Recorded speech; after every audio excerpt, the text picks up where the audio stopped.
우리는 역사상 가장 중요한 시점을 지나고 있습니다. 하나님께서는 하나님의 일을 하시기 전에 사람을 준비시키셨음을 우리가 알고 있습니다. 하나님 말씀은 마지막 때에 대추수, 대부흥의 때가 있다고 분명히 예언하고 있습니다. 아멘. 하나님의 말씀이 그대로 성취될 것을 믿습니다. 예레미야 눈물은 잠자는 교회와 영혼을 깨우기 위해 노력하고 있습니다. 이 가슴 뛰는 일에 함께 하길 원하시는 분은 카카오 채널로 연락 주시기 바랍니다. 당신은 위대한 하나님의 사람입니다.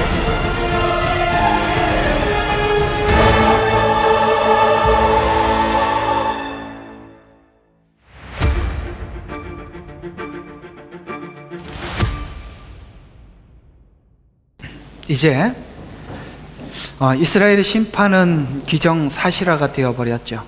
이제 이스라엘은 하나님께서 더 이상 둘 수가 없고, 이제는 바벨론 포로 생활은 그들에게는 원치 않아도 있을 수밖에 없고, 이 상태에서 하나님께서 누구에게 책임이 크냐라는 부분에 대해서, 책임 소재에 대해서 지금 말씀하고 있는 중에 가장 먼저 이 책임을 져야 될 대상이 누구냐라는 질문에 목자들이다 라고 그 목자에 대한 말씀으로 이 이야기를 전개해 나갑니다.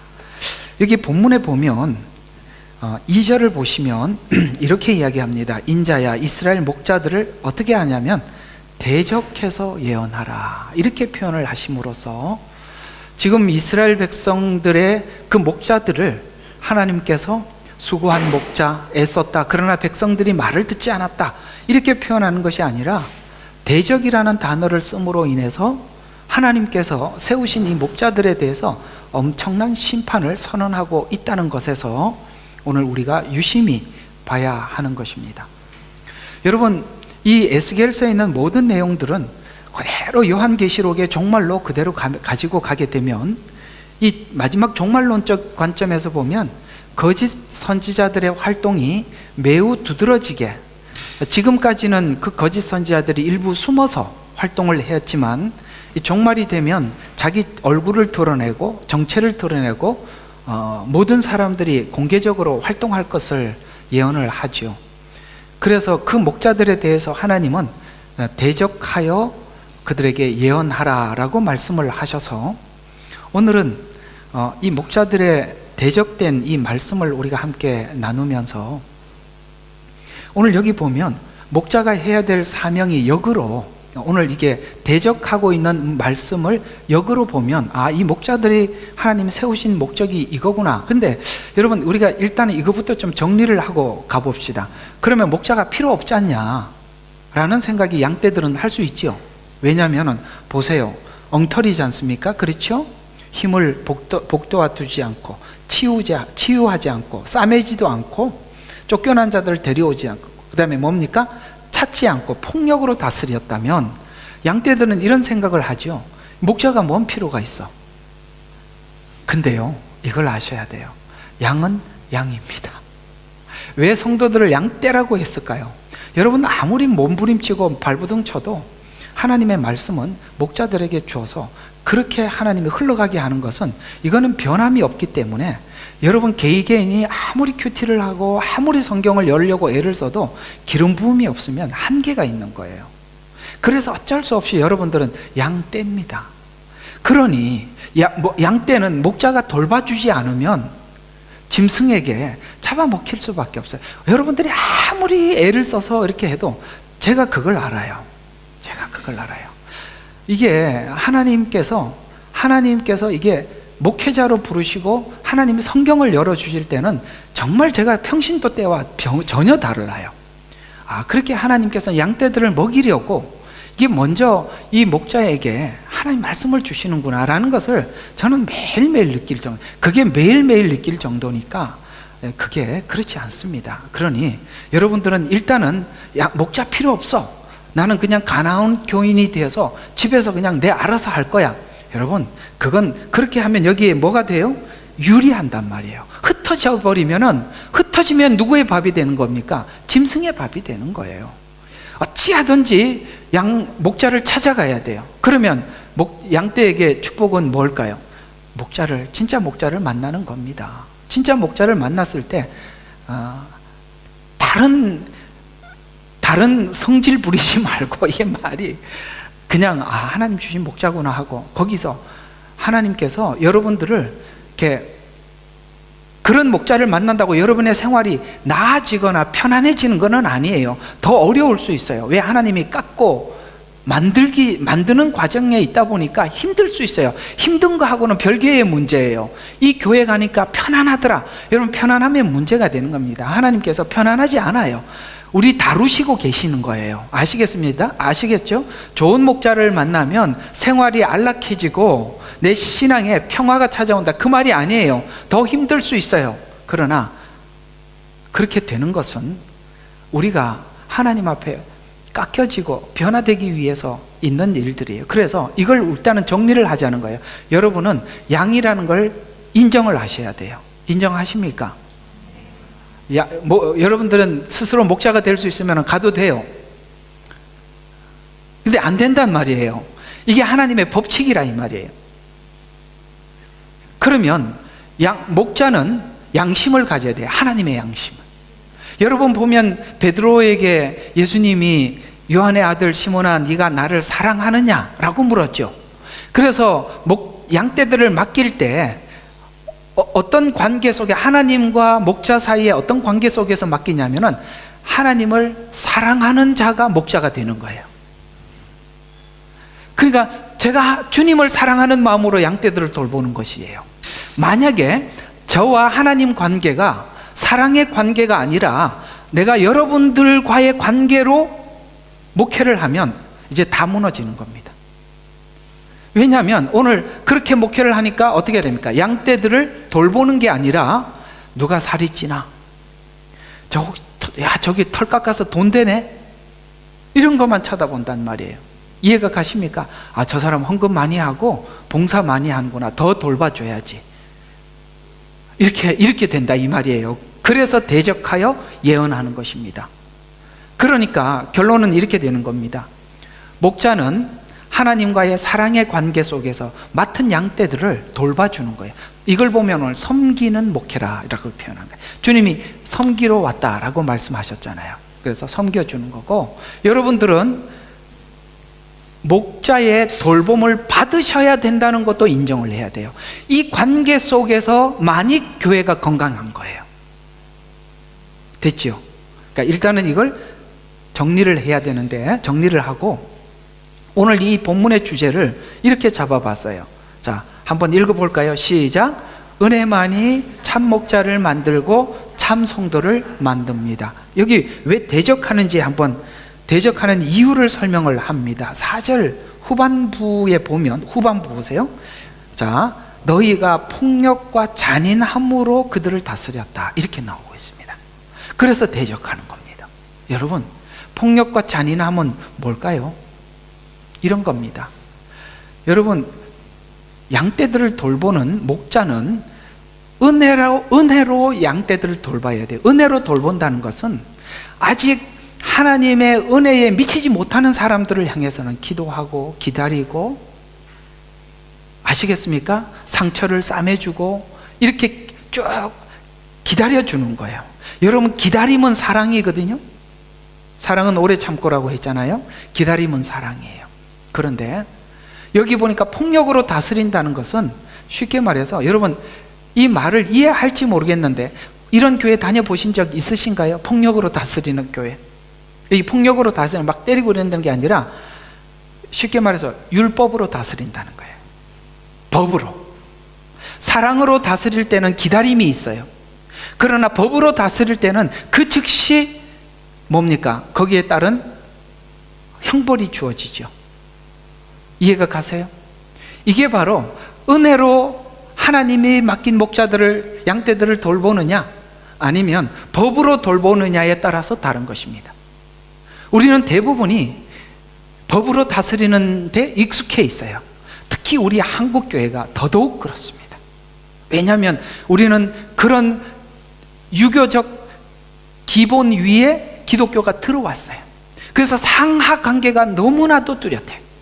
교회는 상하 관계도 있지만 그 상하 관계 속에서 무엇이 상하 관계를 유지하게 만드느냐면 수평적인 관계가 상하 관계를 유지하게 만들어야 되는 거예요. 수평적인 관계는 없고 상하 관계만 있으면 법으로 다스리게 되는 것입니다. 수평적인 관계는 무엇일까요? 동등한 입장이나 하나님이 주신 권위와 질서 때문에 앞에 서서 책임을 지는 것뿐이지 내가 너보다 탁월하거나 우월해서 그렇게 하는 것은 아니라는 거예요. 저 역시 여러분들을 향한 마음이 그러해야 하고 여러분들도 저를 그렇게 보셔야 되는 것입니다. 이해가 가셔요? 예. 수직적인 관계는 있지만 수평적인 관계로 수직적인 질서를 세워야 되는 것이지 수직만 홀로 남으면 폭력으로 잔인함으로 다스리게 되는 것입니다. 일단은 서두는 그렇게 해놓고 자, 오늘 이 본문을 한번 살펴보도록 하죠.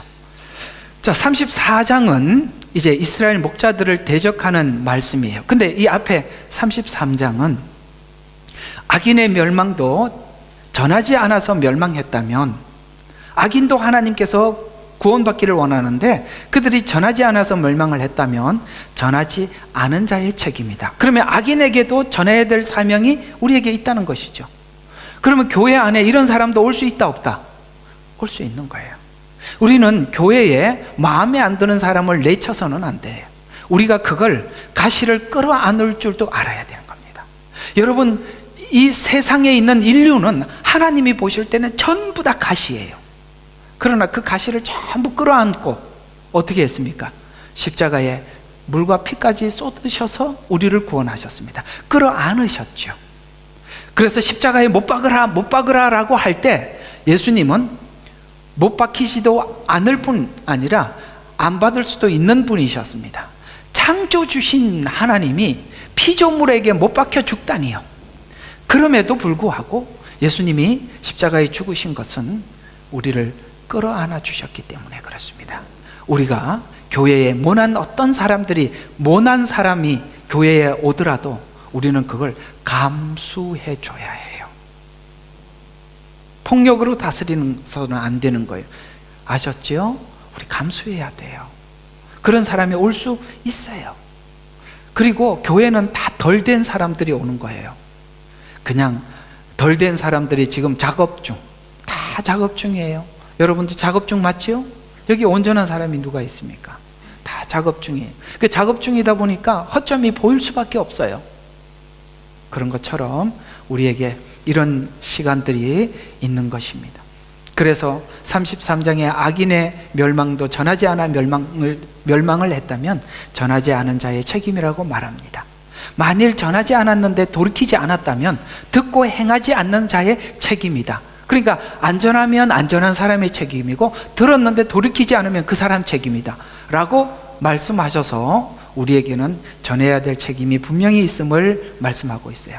그래서 33장 21절과 22절은 처음에 전했던 말씀을 받지 않아 회복이 실패한 것을 알고 완전한 실패와 멸망을 통해서 새롭게 시작한 회복이 있을 것이라고 저번 주에 여러분에게 말씀드렸죠. 완전한 멸망은 새로운 시작이다.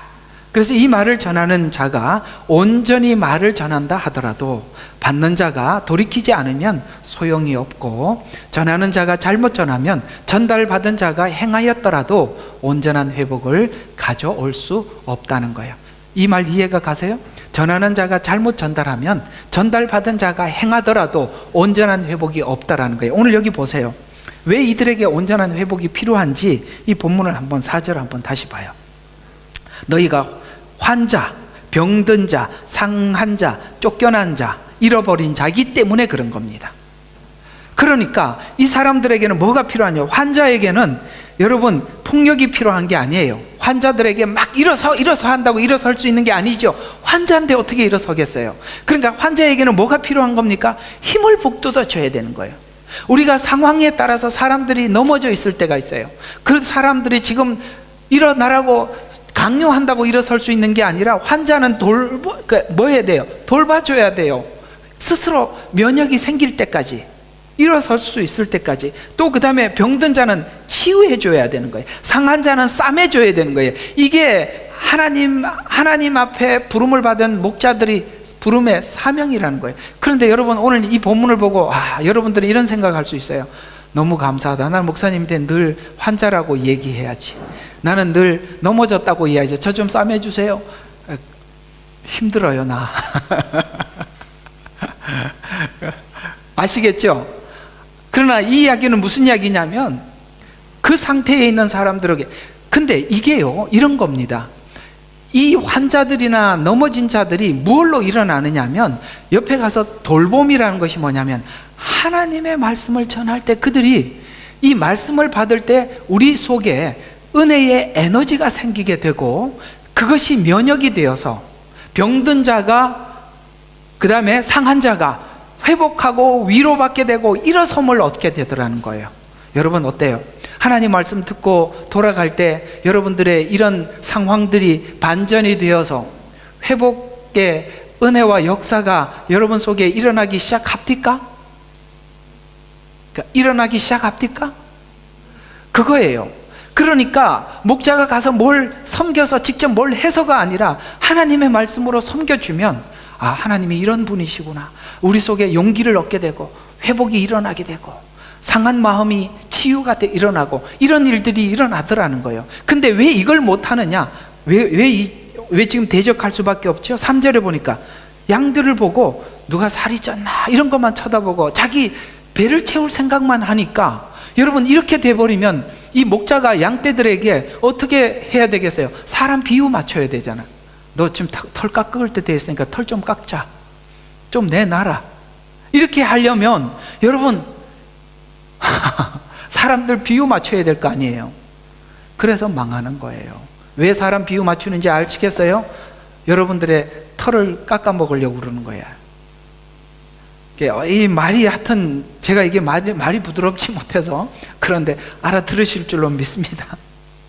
그래서 이와 같이 말씀을 전달했다 할지라도 단순히 말씀만 전달하는 것으로 율법의 의무를 다하지는 못하더라. 말이 사람을 변화시키지 못하더라는 거예요. 맞지요? 말이 사람을 변화시키는 게 아니에요. 여러분, 누가 잘못한 걸 보면 잘못한 걸 모르는 사람이 어디 있어요? 다 눈으로 보고 그 잘못을 지적은 할 수 있어요. 그러나 잘못을 지적한다고 사람이 회복되는 것은 아닙니다. 그 안에 회복의 에너지, 하나님이 누군지, 하나님의 은혜가 무엇인지 우리가 알고 깨닫게 되면 그 회복은 내 안에서부터 일어나는 것이에요. 내 안에서부터.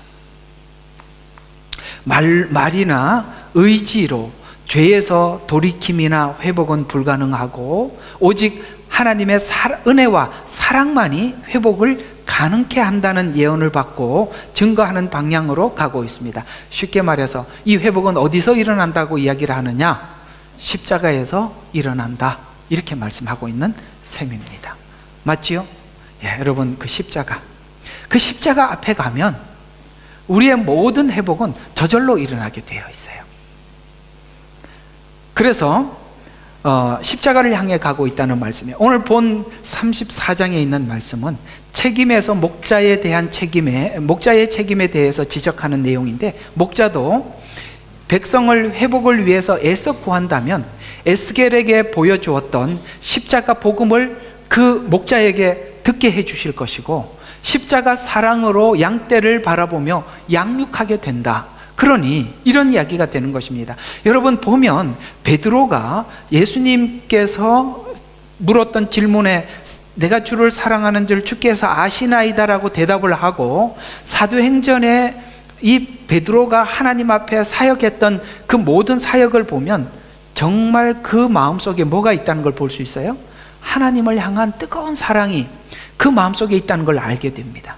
그 베드로뿐만이겠습니까? 사도 바울, 사도들의 마음속에 보면 정말 하나님과의 그 사랑의 관계 속에 둘도 없이 묶여 있음을 우리는 확인할 수가 있듯이, 오늘 이 목자들도 하나님의 그 십자가의 사랑 안에서 주님과의 만남이 이루어졌었던 것이고, 이 만났던 그 만남이 그 십자가의 사랑을 우리 모두에게 풀어냄으로 인해서 여러분들도 그 사랑으로, 그 십자가의 은혜와 사랑으로 회복이 일어나기 위해서는 전하는 목자도 끊임없이 십자가의 은혜를 구해야 하고, 그 구할 때 본인이 그 회복의 경험을 함께 나눔으로써 양떼들에게도 그 회복을 나누어 주게 만드는, 그래서 우리가 끊임없이 무엇을 추구해야 되느냐 하면 그 십자가 아래서 받았던 은혜를 평생 마음속에 두고 가는 것입니다.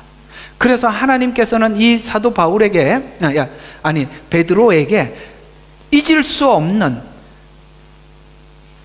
그러니까 마음에 새길 수밖에 없는, 잊을 수 없는 상황을 만들어 놓은 것이죠. 3번 부인하게 하고 3번 사랑을 고백하게 한 베드로. 그는 사도행전의 사복음서에서 나타났던 베드로의 모습이 아닌 전혀 다른 사람으로 등장해서 우리 모두에게 복음을 전해주고, 오늘 이 베드로의 복음을 들었을 때 많은 사람들이 회복이 일어났던 것처럼, 바로 이 교회는 그 십자가의 사랑과 은혜 아래서 뿌리를 내릴 때 목회자가 건강하게 되고, 이 십자가의 복음이 전파될 때 여러분에게도 회복이 일어난다, 이 말입니다. 그러니 오늘 이들이 이 모든 것을 잃어버린 이유가 뭐라고요?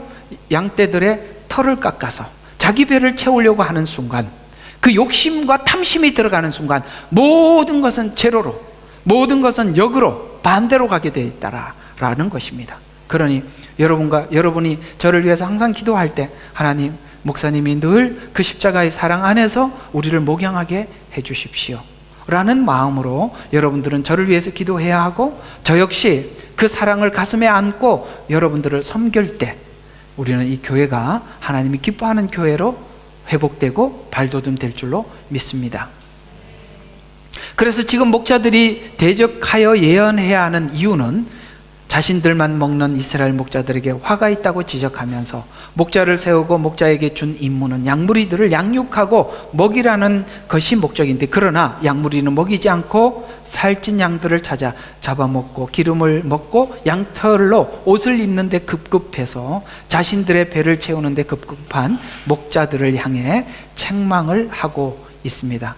참 이게 정말 부끄럽고 부끄러운 이야기지만, 정말 제가 목회자가 된 입장에서 정말 옛날에 어떤 분이 제 마음속에 참 마음에 정말 이러면 안 된다 이런 한 경험이 있어서 제가 이렇게 모두에게 사죄하는 마음으로 한번 고백을 해보면, 제가 어떤 교회에서 이렇게 목회를 하고 있을 때 어떤 분이 오셔서 어떤 선교팀이 왔어요. 선교지에. 그래서 그 데리고 온 팀원 중에 그 이제 젊은 애들이 하나 있었는데, 그 젊은 애 하나가 따로 저를 불러서 쟤를 잘 좀 챙기고 대우를 잘 해줘야 된다는 거예요. 왜 그러냐 물어봤더니 제 부모가 돈이 엄청 많대요. 나는 참 그 얘기 듣고 정말 마음이 너무 쓰렸습니다. 이거 오늘 본문 이야기 아닙니까? 한번 읽어봐요. 뭐죠? 양무리는 먹이지 않고 살찐 양을 찾아서 먹 잡고 기름을 먹고 양털로 옷을 입는데, 이걸 다스릴 수 있어야 되는 거예요. 이걸 다스리지 못함으로써, 그걸 다스리지 못한다는 것은 양떼들의 영혼을 보는 게 아니라 자기 배를 채우기 위해서 그러는 거거든요. 오늘 여기 보면 이스라엘이 이 모양이 될 수밖에 없었던 것은 목자들의 타락에 있었다라고 말씀하고 있고, 예수님은 이 타락에 대해서 적나라하게 표현해서 우리에게 누가 읽어도 알 수 있도록 지적해 주셨던 것입니다. 이 부분, 이렇게 적나라하게 지적하는 이 부분에 대해서 양심에 손을 얹고 고백할 수 있어야 되고 시인할 수 있어야 하는 것입니다. 양들이 보호를 받고 안정감을 누리는 이유는 이 목자들의 희생으로 인해서 얻는 여유로움이에요. 맞죠? 목자가 열심히 양떼들을 돌봐주면 그 목자 아래, 그늘 아래에 있는 양떼들은 여유로움을 느끼는 거예요. 평안하고 말씀이 풍성하고 은혜가 풍성하면 언제 가도, 우리가 지금 현재 현장이 아무리 흩어져 있더라도 교회 가서 하나님 말씀을 들으면 내 안에 회복이 일어날 거다. 내 안에 새로움이 시작될 것이다. 라는 기대감을 갖게 되는 것이지 않습니까? 그래서 이 양떼들의 여유로움은 바로 목자의 희생으로 얻는 여유인데, 목자가 양을 자기 배를 채우기 위한 수단으로 여긴다면 양들은 환자가 되고 병들고 상하고 쫓겨나고 잃어버리게 된다. 지금 이스라엘 백성들이 지금 그 상태가 되었다. 이스라엘 백성들을 다 봤을 때 하나님이 볼 때는 환자들이고 병든 자들이고 상한 자들이고 쫓겨나고 잃어버린 상태지만 돌봐주어야 할 목자들이 34장과 같은 상태이기 때문에 해결이 불가능하다라고 얘기를 해주고 있는 것입니다. 아마도 하나님께서 이 마지막 때 회복이 일어나기 위해서는 하나님께서 이 거짓 목자들을 드러내서 쫓아보내고 하나님의 참 목자들을 세워야 할 것입니다. 그래서 인간 목자의 한계를 에스겔은 알게 되고 참 목자인 예수님만이 참 목자가 되어 줄 수 있다고 예언을, 그 목자들, 많은 목자들, 인간 목자의 한계에서 누구에게로 좁혀가느냐면 참 목자인 예수님에게로 그 목자상을 다시 이렇게 좁혀가고 있는 것입니다. 이 부분에 대해서는 요한복음에 잘 설명하고 있죠. 나는 참 목자라 라고 한 그 내용들을 쭉 읽어보면 참 목자가 이런 형태구나 라는 것을 알 수 있습니다. 예수님이 오시면 십자가의 죽으심으로 양떼들은 한 목자를 그 희생을 볼 것이다. 그 십자가의 희생을 보게 될 것인데 한 목자만 바라볼 것이라 라고 하시며, 그 목자를 마음에 두을 때 회복이 일어날 것이다. 여러분의 신앙적 회복이 언제 일어났던 겁니까? 예수님이 내 마음속에 들어와서 그 마음에 들어올 때 회복이 일어났지, 예수님이 밖에 있을 때는 아무 회복이 일어나지 않았어요. 그러나 그 예수님이 우리 마음속에 들어올 때, 여기 찬송가에 보면 혹시 이 찬송가 아세요? 주 예수 내 마음에 들어와 계신 후 뭐예요? 들어와 계신 후 변하여 새 사람 되고, 맞지요? 주님이 내 속에, 그러니까 그 십자가의 감동이 우리를 바꾸더라 라고 말씀하고 있는 것입니다. 그래서 예언으로 에스겔은 점점 예언을 확대해 나가고 있는데, 오늘 2절과 3절에서 말씀하고 있는 것이 인간 목자의 한계를 자기 위주로 자신만 먹는 것을 구하여 양무리는 먹이지 못하는 목자의 한계, 거짓 선지자들이 거짓 말씀을 전하는 이유는 단순하다고 말하는데, 양무리를 통해서 자신의 배를 채우려고 할 때 그 복음은 거짓 복음이 될 수밖에 없다. 그래서 끊임없이 여러분이 저를 위해서 기도하고 저를 이렇게 해야 되는 부분이 어떤 부분이냐면, 저는 끊임없이 하나님만 바라보고 목회하도록 해야 되고, 아셨어요? 제가 여러분들을 자꾸 보게 만들지 말라 이 말이에요.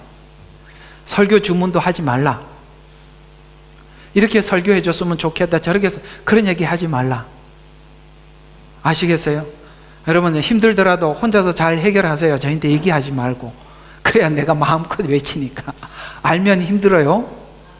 네, 고맙습니다. 알면 힘들어요. 오히려 말을 하고 나면 이런 게 있어요. 말을 하고 나면 설교 시간에 내가 전에 그렇게 말을 했으니까 이렇게 말을 하나, 이게 있어요. 감사하게 사모님은 저에게 아무 이야기도 안 해줍니다. 저는 아무것도 몰라요. 그럴 때 교회는 하나님이 주신 말씀을 가감없이 다 전할 수 있는 것입니다. 이게 바로 교회가 사는 길이에요. 아셨죠? 혼자 잘 감내할 만큼 하나님도 은혜를 주시잖아요. 그래서 자기 위주로만 자신을 먹을 것을 구하고 양무리를 먹이지 못하는 목자의 한계, 거짓 선지자들은 거짓 말씀을 전하는 이유가 자기를 배를 채우고자 하기 때문이다. 그래서 인간의 탐욕 때문에 종교 지도자들을 세운 이유도, 정치 지도자를 세운 것도, 원래 하나님께서는 이 정치 지도자를 세우거든요. 세우는 이유가 뭐냐면 인간의 마음이 워낙 부패했기 때문에 그 정치 지도자를 세워서 법을 정하고, 그 법을 정해서 사람들의 탐욕이 더 이상 해를 끼치지 못하도록 하기 위해서, 그 탐욕을 제어하기 위해서 정치라는 국가를 세우고 했는데, 사람들이 놀랍게도 정치는 권력을 소유하게 되고 종교도 권력을 소유하게 되는데 왜 부패하느냐? 권력을 소유하니까 부패하더라. 이상하죠? 사람들은 누구를 세워놓고 높여놓고 나면 그 사람이 망가져요. 그런 거 느껴요, 못 느껴요? 돈 없던 사람이 돈이 많아지면 망가져요. 어떤 사람이 정치판에 들어가서 인기가 좋아서 높아지면 또 망가져요. 인간은요, 높여놓으면 자동으로 망가지는 거예요. 이거 먹으면 하나님 같이 되리라라고 했더니 망가져 버리잖아요. 그러나 누가 하나님의 참 목자 이 사명을 감당할 수 있느냐? 하나님이 높이든 낮추든 하나님만 바라보는, 그걸 사도 바울은 평생을 통해서 배웠대요. 내가 배부름에 처할 줄도 알고 배고픔에 처할 줄도 알고 높음에 처할 줄도 알고 낮음에 처할 줄도 안다는 이야기는 무슨 이야기냐? 환경이나 사람들의 시선에 아랑곳하지 않고 나는 주님만 바라보는 훈련이 되어 있다. 그래서 그 뒤에 이어서 나오는 말이 뭐였죠? 우리 그 유명한 말, 내게 능력 주시는 자 안에 모든 것을 할 수 있다. 이제 이스라엘의 심판은 기정사실화가 되어버렸죠.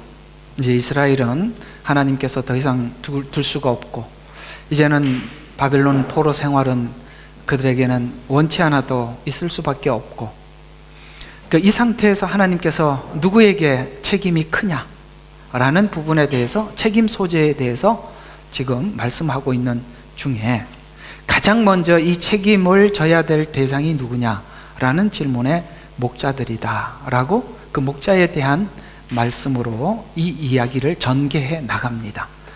여기 본문에 보면 2절을 보시면 이렇게 이야기합니다. 인자야 이스라엘 목자들을 어떻게 하냐면 대적해서 예언하라, 이렇게 표현을 하심으로써 지금 이스라엘 백성들의 그 목자들을 하나님께서 수고한 목자, 애썼다, 그러나 백성들이 말을 듣지 않았다, 이렇게 표현하는 것이 아니라 대적이라는 단어를 씀으로 인해서 하나님께서 세우신 이 목자들에 대해서 엄청난 심판을 선언하고 있다는 것에서 오늘 우리가 유심히 봐야 하는 것입니다.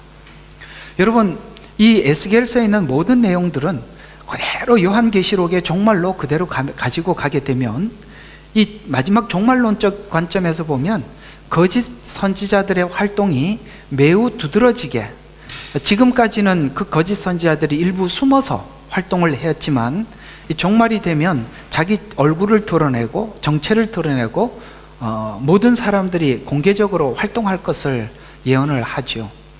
그래서 그 목자들에 대해서 하나님은 대적하여 그들에게 예언하라라고 말씀을 하셔서 오늘은 이 목자들의 대적된 이 말씀을 우리가 함께 나누면서, 오늘 여기 보면 목자가 해야 될 사명이 역으로, 오늘 이게 대적하고 있는 말씀을 역으로 보면 이 목자들이 하나님이 세우신 목적이 이거구나. 근데 여러분, 우리가 일단은 이거부터 좀 정리를 하고 가봅시다. 그러면 목자가 필요 없지 않냐 라는 생각이 양떼들은 할 수 있죠. 왜냐하면 보세요, 엉터리지 않습니까? 그렇죠? 힘을 복도와 두지 않고 치유하지 않고 싸매지도 않고 쫓겨난 자들을 데려오지 않고, 그 다음에 뭡니까? 찾지 않고 폭력으로 다스렸다면 양떼들은 이런 생각을 하죠. 목자가 뭔 필요가 있어? 근데요, 이걸 아셔야 돼요. 양은 양입니다. 왜 성도들을 양떼라고 했을까요? 여러분, 아무리 몸부림치고 발부둥 쳐도 하나님의 말씀은 목자들에게 주어서 그렇게 하나님이 흘러가게 하는 것은, 이거는 변함이 없기 때문에 여러분 개인이 아무리 큐티를 하고 아무리 성경을 열려고 애를 써도 기름 부음이 없으면 한계가 있는 거예요. 그래서 어쩔 수 없이 여러분들은 양떼입니다. 그러니 양떼는 목자가 돌봐주지 않으면 짐승에게 잡아먹힐 수밖에 없어요. 여러분들이 아무리 애를 써서 이렇게 해도 제가 그걸 알아요. 이게 하나님께서 이게 목회자로 부르시고 하나님이 성경을 열어주실 때는 정말 제가 평신도 때와 전혀 달라요. 그렇게 하나님께서 양떼들을 먹이려고 이게 먼저 이 목자에게 하나님 말씀을 주시는구나 라는 것을 저는 매일매일 느낄 정도, 그게 매일매일 느낄 정도니까 그게 그렇지 않습니다. 그러니 여러분들은 일단은 목자 필요 없어. 나는 그냥 가나안 교인이 되어서 집에서 그냥 내 알아서 할 거야. 여러분, 그건 그렇게 하면 여기에 뭐가 돼요? 유리한단 말이에요. 흩어지면 누구의 밥이 되는 겁니까? 짐승의 밥이 되는 거예요. 어찌하든지 목자를 찾아가야 돼요. 그러면 양떼에게 축복은 뭘까요? 진짜 목자를 만나는 겁니다. 진짜 목자를 만났을 때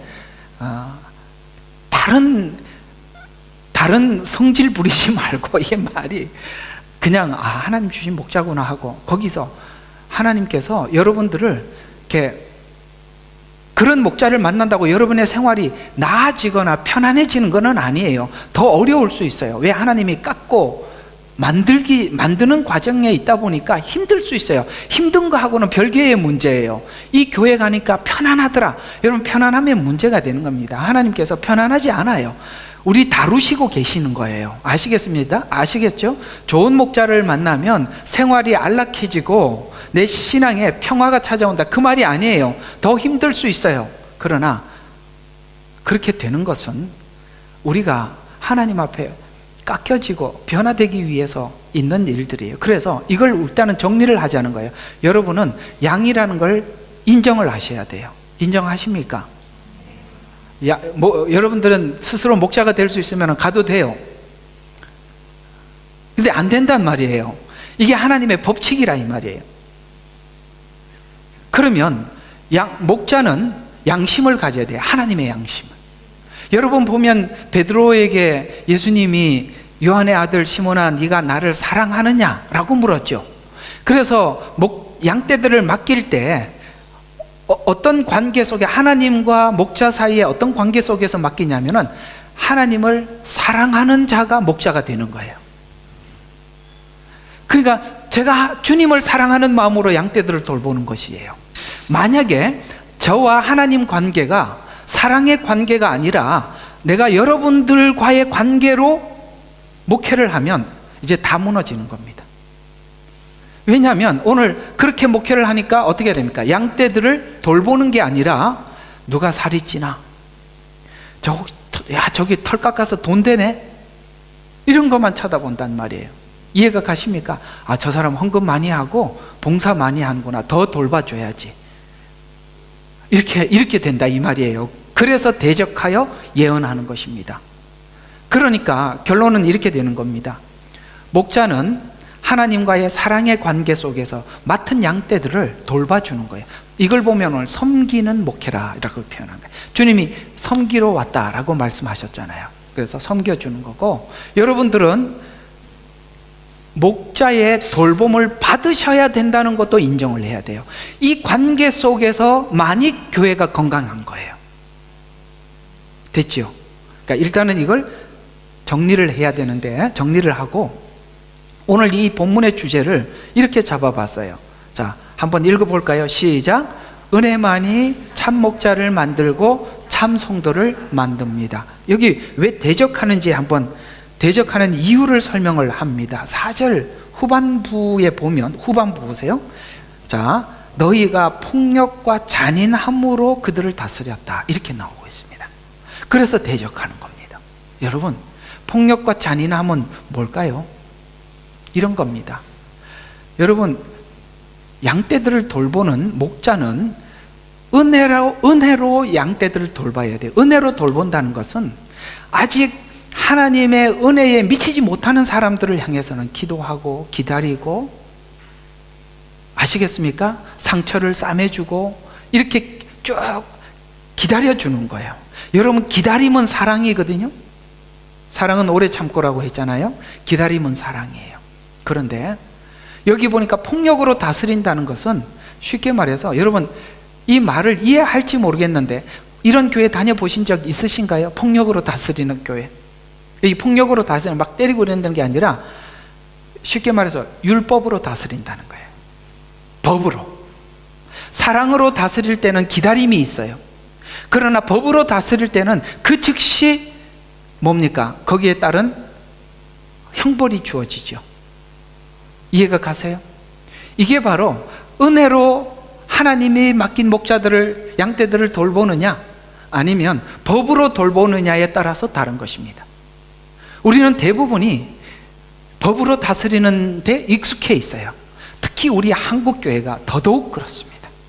왜냐하면 우리는 그런 유교적 기본 위에 기독교가 들어왔어요.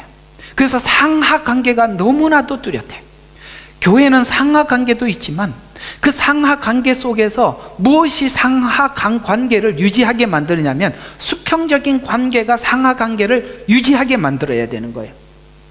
수평적인 관계는 없고 상하 관계만 있으면 법으로 다스리게 되는 것입니다. 수평적인 관계는 무엇일까요? 동등한 입장이나 하나님이 주신 권위와 질서 때문에 앞에 서서 책임을 지는 것뿐이지 내가 너보다 탁월하거나 우월해서 그렇게 하는 것은 아니라는 거예요. 저 역시 여러분들을 향한 마음이 그러해야 하고 여러분들도 저를 그렇게 보셔야 되는 것입니다. 이해가 가셔요? 예. 수직적인 관계는 있지만 수평적인 관계로 수직적인 질서를 세워야 되는 것이지 수직만 홀로 남으면 폭력으로 잔인함으로 다스리게 되는 것입니다. 일단은 서두는 그렇게 해놓고 자, 오늘 이 본문을 한번 살펴보도록 하죠. 자, 34장은 이제 이스라엘 목자들을 대적하는 말씀이에요. 근데 이 앞에 33장은 악인의 멸망도 전하지 않아서 멸망했다면 악인도 하나님께서 구원받기를 원하는데 그들이 전하지 않아서 멸망을 했다면 전하지 않은 자의 책임이다. 그러면 악인에게도 전해야 될 사명이 우리에게 있다는 것이죠. 그러면 교회 안에 이런 사람도 올 수 있다 없다? 올 수 있는 거예요. 우리는 교회에 마음에 안 드는 사람을 내쳐서는 안 돼요. 우리가 그걸 가시를 끌어안을 줄도 알아야 되는 겁니다. 여러분, 이 세상에 있는 인류는 하나님이 보실 때는 전부 다 가시예요. 그러나 그 가시를 전부 끌어안고 어떻게 했습니까? 십자가에 물과 피까지 쏟으셔서 우리를 구원하셨습니다. 끌어안으셨죠. 그래서 십자가에 못 박으라 못 박으라라고 할 때 예수님은 못 박히지도 않을 뿐 아니라 안 받을 수도 있는 분이셨습니다. 창조주신 하나님이 피조물에게 못 박혀 죽다니요. 그럼에도 불구하고 예수님이 십자가에 죽으신 것은 우리를 끌어안아 주셨기 때문에 그렇습니다. 우리가 교회에 어떤 사람이 교회에 오더라도 우리는 그걸 감수해 줘야 해요. 폭력으로 다스리서는 안 되는 거예요. 아셨죠? 우리 감수해야 돼요. 그런 사람이 올 수 있어요. 그리고 교회는 다 덜 된 사람들이 오는 거예요. 그냥 덜 된 사람들이 지금 작업 중이에요. 여러분들 작업 중 맞죠? 여기 온전한 사람이 누가 있습니까? 다 작업 중이에요. 그 작업 중이다 보니까 허점이 보일 수밖에 없어요. 그런 것처럼 우리에게 이런 시간들이 있는 것입니다. 그래서 33장의 악인의 멸망도 전하지 않아 멸망을 했다면 전하지 않은 자의 책임이라고 말합니다. 만일 전하지 않았는데 돌이키지 않았다면 듣고 행하지 않는 자의 책임이다. 그러니까 안전하면 안전한 사람의 책임이고 들었는데 돌이키지 않으면 그 사람 책임이다 라고 말씀하셔서 우리에게는 전해야 될 책임이 분명히 있음을 말씀하고 있어요. 그래서 33장 21절과 22절은 처음에 전했던 말씀을 받지 않아 회복이 실패한 것을 알고 완전한 실패와 멸망을 통해서 새롭게 시작한 회복이 있을 것이라고 저번 주에 여러분에게 말씀드렸죠. 완전한 멸망은 새로운 시작이다.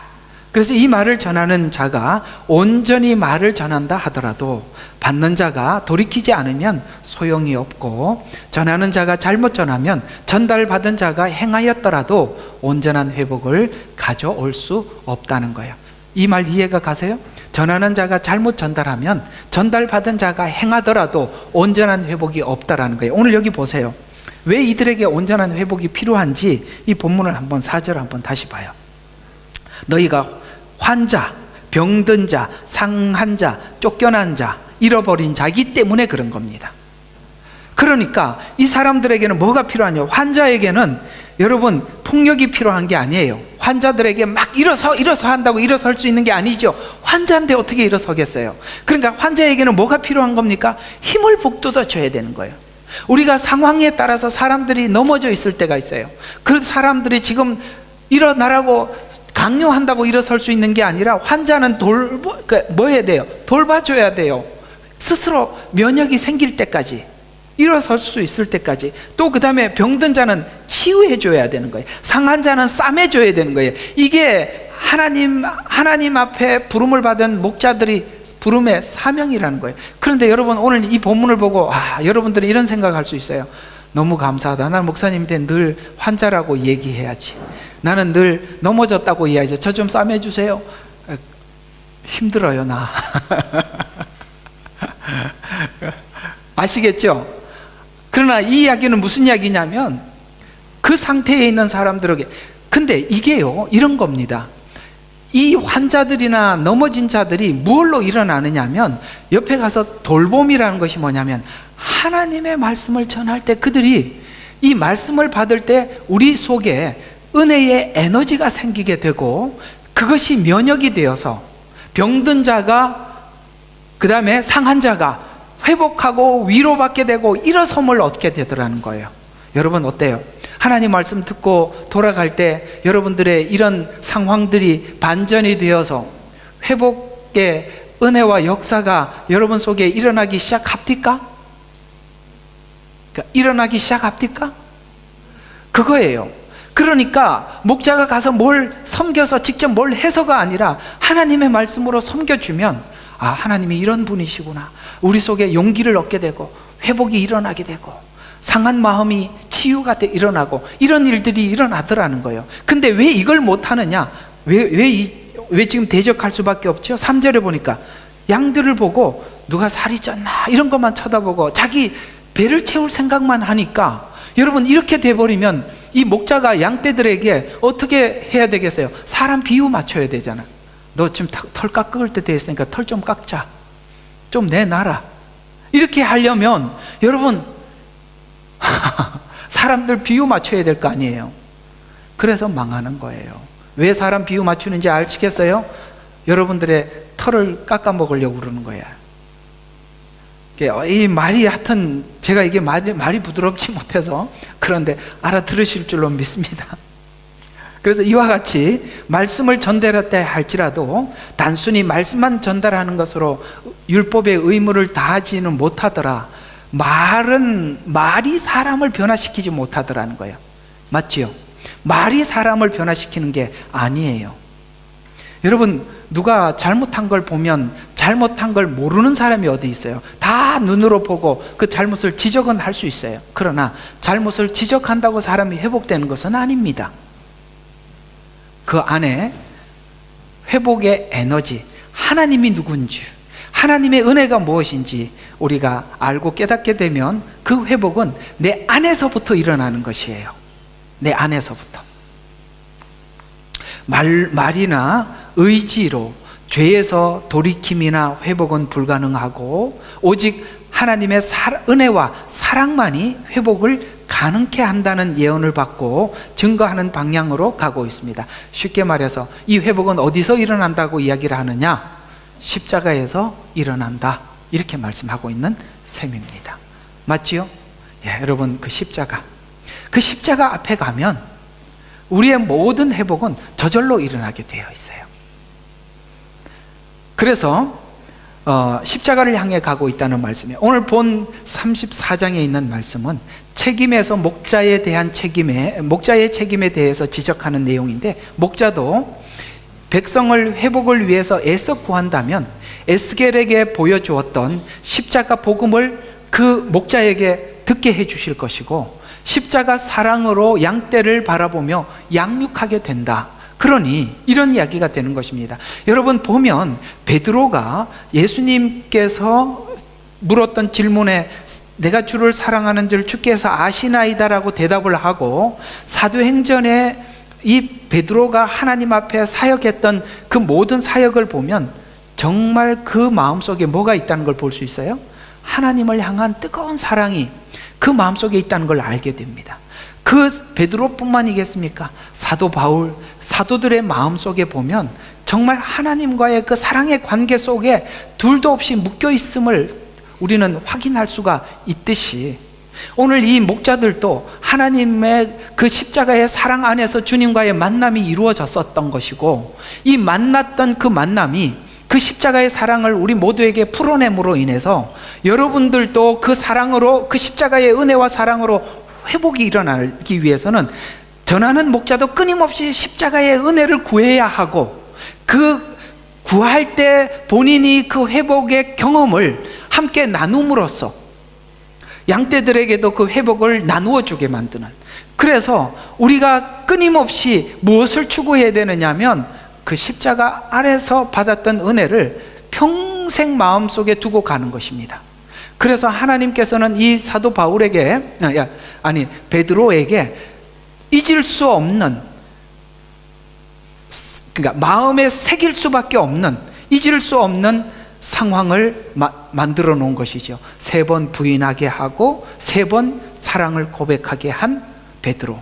그는 사도행전의 사복음서에서 나타났던 베드로의 모습이 아닌 전혀 다른 사람으로 등장해서 우리 모두에게 복음을 전해주고, 오늘 이 베드로의 복음을 들었을 때 많은 사람들이 회복이 일어났던 것처럼, 바로 이 교회는 그 십자가의 사랑과 은혜 아래서 뿌리를 내릴 때 목회자가 건강하게 되고, 이 십자가의 복음이 전파될 때 여러분에게도 회복이 일어난다, 이 말입니다. 그러니 오늘 이들이 이 모든 것을 잃어버린 이유가 뭐라고요?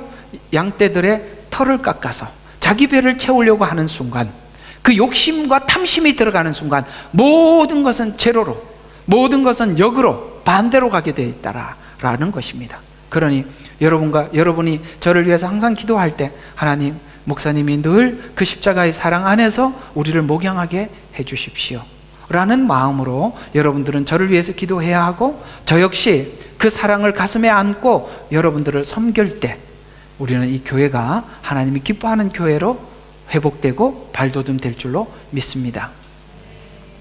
그래서 지금 목자들이 대적하여 예언해야 하는 이유는 자신들만 먹는 이스라엘 목자들에게 화가 있다고 지적하면서, 목자를 세우고 목자에게 준 임무는 양무리들을 양육하고 먹이라는 것이 목적인데, 그러나 양무리는 먹이지 않고 살찐 양들을 찾아 잡아먹고 기름을 먹고 양털로 옷을 입는 데 급급해서 자신들의 배를 채우는 데 급급한 목자들을 향해 책망을 하고 있습니다. 참 이게 정말 부끄럽고 부끄러운 이야기지만, 정말 제가 목회자가 된 입장에서 정말 옛날에 어떤 분이 제 마음속에 참 마음에 정말 이러면 안 된다 이런 한 경험이 있어서 제가 이렇게 모두에게 사죄하는 마음으로 한번 고백을 해보면, 제가 어떤 교회에서 이렇게 목회를 하고 있을 때 어떤 분이 오셔서 어떤 선교팀이 왔어요. 선교지에. 그래서 그 데리고 온 팀원 중에 그 이제 젊은 애들이 하나 있었는데, 그 젊은 애 하나가 따로 저를 불러서 쟤를 잘 좀 챙기고 대우를 잘 해줘야 된다는 거예요. 왜 그러냐 물어봤더니 제 부모가 돈이 엄청 많대요. 나는 참 그 얘기 듣고 정말 마음이 너무 쓰렸습니다. 이거 오늘 본문 이야기 아닙니까? 한번 읽어봐요. 뭐죠? 양무리는 먹이지 않고 살찐 양을 찾아서 잡고 기름을 먹고 양털로 옷을 입는데, 이걸 다스릴 수 있어야 되는 거예요.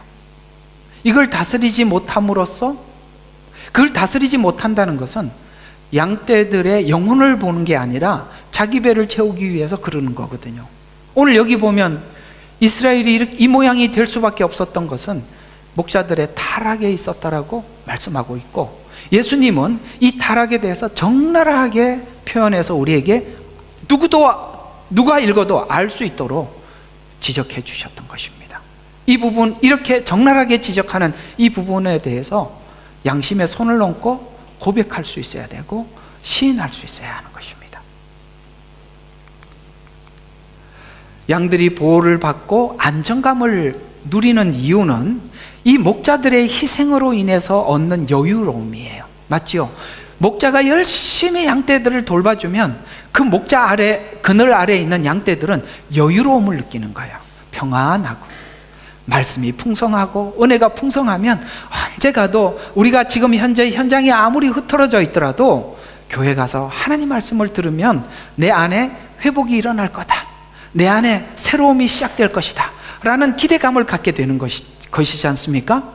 그래서 이 양떼들의 여유로움은 바로 목자의 희생으로 얻는 여유인데, 목자가 양을 자기 배를 채우기 위한 수단으로 여긴다면 양들은 환자가 되고 병들고 상하고 쫓겨나고 잃어버리게 된다. 지금 이스라엘 백성들이 지금 그 상태가 되었다. 이스라엘 백성들을 다 봤을 때 하나님이 볼 때는 환자들이고 병든 자들이고 상한 자들이고 쫓겨나고 잃어버린 상태지만 돌봐주어야 할 목자들이 34장과 같은 상태이기 때문에 해결이 불가능하다라고 얘기를 해주고 있는 것입니다. 아마도 하나님께서 이 마지막 때 회복이 일어나기 위해서는 하나님께서 이 거짓 목자들을 드러내서 쫓아보내고 하나님의 참 목자들을 세워야 할 것입니다. 그래서 인간 목자의 한계를 에스겔은 알게 되고 참 목자인 예수님만이 참 목자가 되어 줄 수 있다고 예언을, 그 목자들, 많은 목자들, 인간 목자의 한계에서 누구에게로 좁혀가느냐면 참 목자인 예수님에게로 그 목자상을 다시 이렇게 좁혀가고 있는 것입니다. 이 부분에 대해서는 요한복음에 잘 설명하고 있죠. 나는 참 목자라 라고 한 그 내용들을 쭉 읽어보면 참 목자가 이런 형태구나 라는 것을 알 수 있습니다. 예수님이 오시면 십자가의 죽으심으로 양떼들은 한 목자를 그 희생을 볼 것이다. 그 십자가의 희생을 보게 될 것인데 한 목자만 바라볼 것이라 라고 하시며, 그 목자를 마음에 두을 때 회복이 일어날 것이다. 여러분의 신앙적 회복이 언제 일어났던 겁니까? 예수님이 내 마음속에 들어와서 그 마음에 들어올 때 회복이 일어났지, 예수님이 밖에 있을 때는 아무 회복이 일어나지 않았어요. 그러나 그 예수님이 우리 마음속에 들어올 때, 여기 찬송가에 보면 혹시 이 찬송가 아세요? 주 예수 내 마음에 들어와 계신 후 뭐예요? 들어와 계신 후 변하여 새 사람 되고, 맞지요? 주님이 내 속에, 그러니까 그 십자가의 감동이 우리를 바꾸더라 라고 말씀하고 있는 것입니다.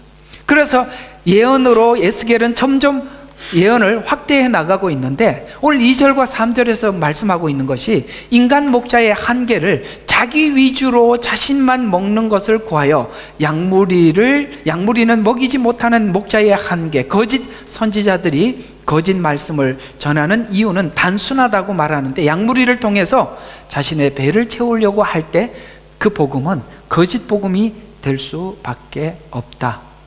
그래서 끊임없이 여러분이 저를 위해서 기도하고 저를 이렇게 해야 되는 부분이 어떤 부분이냐면, 저는 끊임없이 하나님만 바라보고 목회하도록 해야 되고, 아셨어요? 제가 여러분들을 자꾸 보게 만들지 말라 이 말이에요. 설교 주문도 하지 말라, 이렇게 설교해 줬으면 좋겠다, 저렇게 해서 그런 얘기 하지 말라. 아시겠어요? 여러분 힘들더라도 혼자서 잘 해결하세요. 저한테 얘기하지 말고. 그래야 내가 마음껏 외치니까. 알면 힘들어요? 네, 고맙습니다. 알면 힘들어요. 오히려 말을 하고 나면 이런 게 있어요. 말을 하고 나면 설교 시간에 내가 전에 그렇게 말을 했으니까 이렇게 말을 하나, 이게 있어요. 감사하게 사모님은 저에게 아무 이야기도 안 해줍니다. 저는 아무것도 몰라요. 그럴 때 교회는 하나님이 주신 말씀을 가감없이 다 전할 수 있는 것입니다. 이게 바로 교회가 사는 길이에요. 아셨죠? 혼자 잘 감내할 만큼 하나님도 은혜를 주시잖아요. 그래서 자기 위주로만 자신을 먹을 것을 구하고 양무리를 먹이지 못하는 목자의 한계, 거짓 선지자들은 거짓 말씀을 전하는 이유가 자기를 배를 채우고자 하기 때문이다. 그래서 인간의 탐욕 때문에 종교 지도자들을 세운 이유도, 정치 지도자를 세운 것도, 원래 하나님께서는 이 정치 지도자를 세우거든요. 세우는 이유가 뭐냐면 인간의 마음이 워낙 부패했기 때문에 그 정치 지도자를 세워서 법을 정하고, 그 법을 정해서 사람들의 탐욕이 더 이상 해를 끼치지 못하도록 하기 위해서, 그 탐욕을 제어하기 위해서 정치라는 국가를 세우고 했는데, 사람들이 놀랍게도 정치는 권력을 소유하게 되고 종교도 권력을 소유하게 되는데, 왜 부패하느냐? 권력을 소유하니까 부패하더라. 이상하죠? 사람들은 누구를 세워놓고 높여놓고 나면 그 사람이 망가져요. 그런 거 느껴요, 못 느껴요? 돈 없던 사람이 돈이 많아지면 망가져요. 어떤 사람이 정치판에 들어가서 인기가 좋아서 높아지면 또 망가져요. 인간은요, 높여놓으면 자동으로 망가지는 거예요. 이거 먹으면 하나님 같이 되리라라고 했더니 망가져 버리잖아요.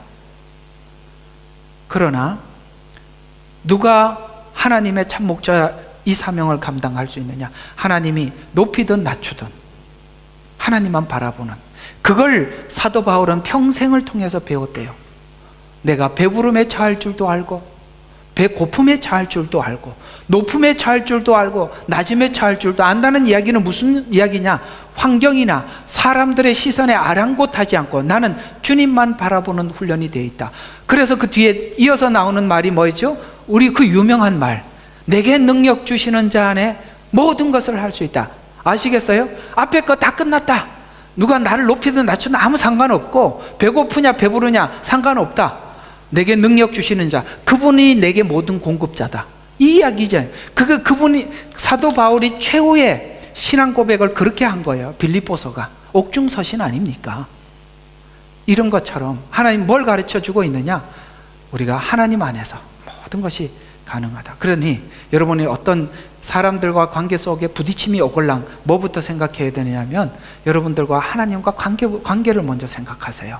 그 다음에 그걸 관계가 정리되면 그 다음에 대화를 하라고요. 사람하고. 너무 중요하니까 진실로니까 두 번, 한 번 더 해드릴게요.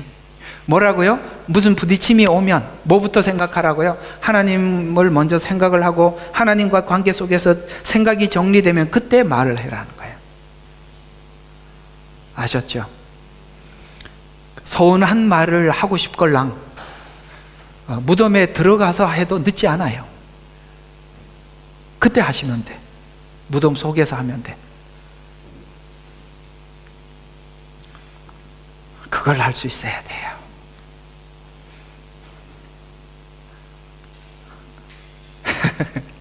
그 말을 하고 나니까 그렇게 해야 될 분이 있는 것 같아요.